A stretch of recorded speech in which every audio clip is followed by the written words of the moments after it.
their issues efficiently as they come up. So from our 9 case studies, we created our own criteria for best practices using the 5 categories derived from Miller and Bush's research. So the first is scientific rigor. The best certifications have clear and measurable standards. They track progress and are data rich. Second is inclusiveness. All businesses can apply and can afford getting certified.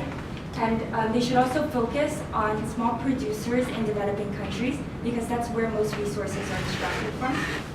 Third is transparency. Consumers should be able to trace the product to the source. All stakeholders should be engaged to avoid environmental justice conflicts, and all information should be available online. Fourth is independence. So third-party auditors with multiple expertise should be hired, and there should be no financial incentives for them to certify a business. And finally, impact. The best certifications are recognized and trusted by consumers, and they educate the public, improve business practices, and most importantly, have measurable positive ecological impacts. So as an alternative to eco-certification, we want to use these best practices to design an online green report card. It would be similar to a green version of Lonely Planet, but it would focus specifically on the most popular coastal destinations. So we want a platform that would empower eco-conscious tourists to make the best environmental decisions.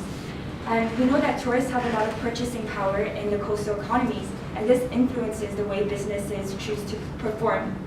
So by ranking these businesses and using praising and shaming, we want to incentivize them to improve their sustainable practices. So this is a mock-up of what the website would look like. This is the first page that would lead you to our mission, and then you can select to learn more about the organization and our efforts, and then to learn more about your power as a consumer. You would be able to scroll through the different regions by continent, and then from there focus in on different coastal areas that we profile. So this is an example of a profile we made of an island called Little Cayman in the Caribbean. It includes a summary of some of the environmental characteristics and initiatives on the island. And then you would scroll down and be able to see the businesses, their grade, and then a short blurb about why they got their grade.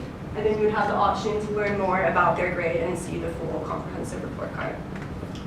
So our mission is to accelerate the world's transition to responsible tourism by increasing accessibility to simplified, consolidated, and relevant information, to promote environmental stewardship amongst travelers and local communities to ensure a healthy environment for future generations to enjoy. And here you can see our key stakeholders that will have an influence on and be impacted by our report card. We anticipate that our funding will come from private foundations like the Leonardo DiCaprio Foundation or Virgin Unite, run by Richard Branson, or the Zeitz Foundation, which funds the long run. So our standards will be adopted from the Sustainability Accounting Standards Board. We have 3 categories: hotel and lodging, food and services, and recreation. Each category has topics to be addressed when considering the case's grade in the report card. As you can see, these are the topics for hotel and lodging. And then each topic has accounting metrics, and the specific measurements of which will vary based on the region that the site is located, and the measurements will be measured via surveys. So why did we choose this alternative? As you can see, there are a lot of certification schemes out there, and we didn't want to confuse consumers more by creating yet another eco label. So we thought an online report card would be a more effective alternative for ocean ecotourism. Thank you.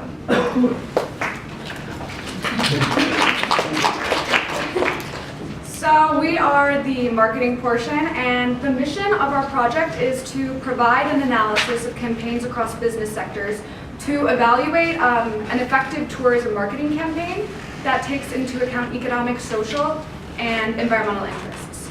So we're going to distill the worst and best practices, and you can find us on Twitter. We have our own marketing campaign called Submerge Yourself. Okay, so these are basically just the 3 subcategories that we took into consideration with our tourism campaign: business, tourism, and ocean conservation. So, tourism marketing typically relies heavily on visually engaging imagery. Visual advertisements include 3 core elements known as the 3 Ps of marketing: product, in this case, an ecologically appealing travel destination. People and place, these will be our core demographics, who are middle-aged, moderately active, and highly environmentally conscious tourists. And these two combine to, with an overarching emphasis on sustainability, to form the core foundation of our marketing platform. Then this platform will be promoted with the third P, which is promotion, through travel agencies, referral programs, and social media platforms. So next we're just going to do some general marketing strategies. So the first two Ps are product and people. These two Ps will provide us with the majority of our campaign's imagery. Eco-tourist marketers capitalize on the distinction between everyday tourism and ecotourism. The latter typically includes more environmentally geared imagery, emphasizes and often shows tourists engaging in outdoor activities such as these people are doing, and as well as conservation activities, which we will show in our future marketing campaigns down the road, and as well as doing fun activities with their friends and family. Okay, so final element of a well-rounded marketing campaign is to take into account sustainability, and some of the best case studies that we saw doing this were actually conservation marketing strategies. And what they did a very good job on was incorporating change and showing that through media. So we think it would be in the best interest of private marketers to market this change if they want to adhere to sustainability standards. Next slide. First, to do this, we have to dismantle the misconception that tourism doesn't cause environmental damage, especially in a developing world context, because a lot of people see these places as just being pristine. So first, to do that, we need to establish an ecological baseline. We have to see how degraded these reefs are, potential threats in the future, and then two, we have to promote interpersonal communication so everyone knows where realistically these natural features are. And then identify environmental and social constraints. So this will effectively, so we can reach people that we want to reach. Because sometimes accessibility, as suggested earlier, we can't make these places accessible for all. So we have to take those into account. Okay, so now we're going to talk about campaign execution. So basically how you get your content to the consumer. So there are several ways of marketing to the consumer. In the past, it has mostly been in print ads.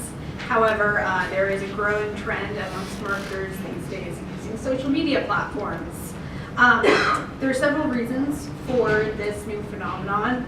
The first being that it's very easy to spread images at a very low cost to the consumer on visual platforms such as these social media sites that you can see down here, YouTube, Twitter, Instagram,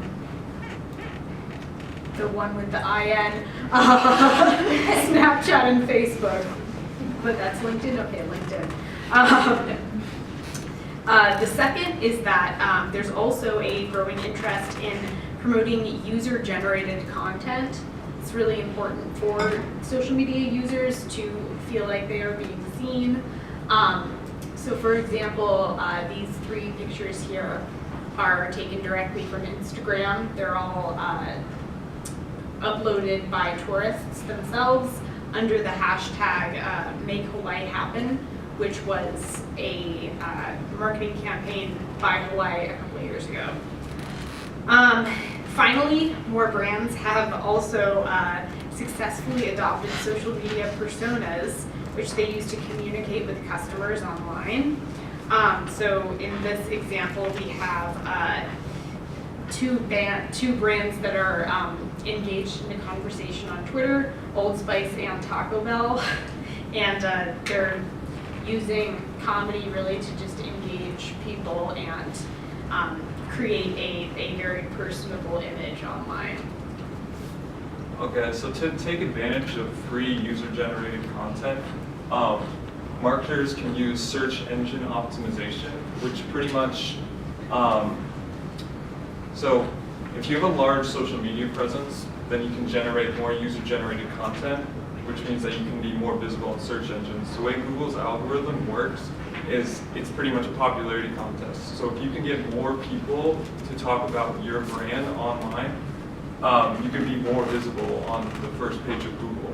And in the context of like people trying to market, like green businesses trying to market, they want to be associated with words like eco-friendly, eco-resort, green. So if people are talking about that and your social media marketing strategy encompasses that, then you will pop up more if you're popular, honestly. Right, but visibility isn't everything, and bad press is something that you definitely want to avoid. So in 2010, you guys are probably aware of what happened in Iceland. There was a giant volcano eruption that shut down the airports all across the world, basically. Yeah, in the UK, because it's a main connecting airport.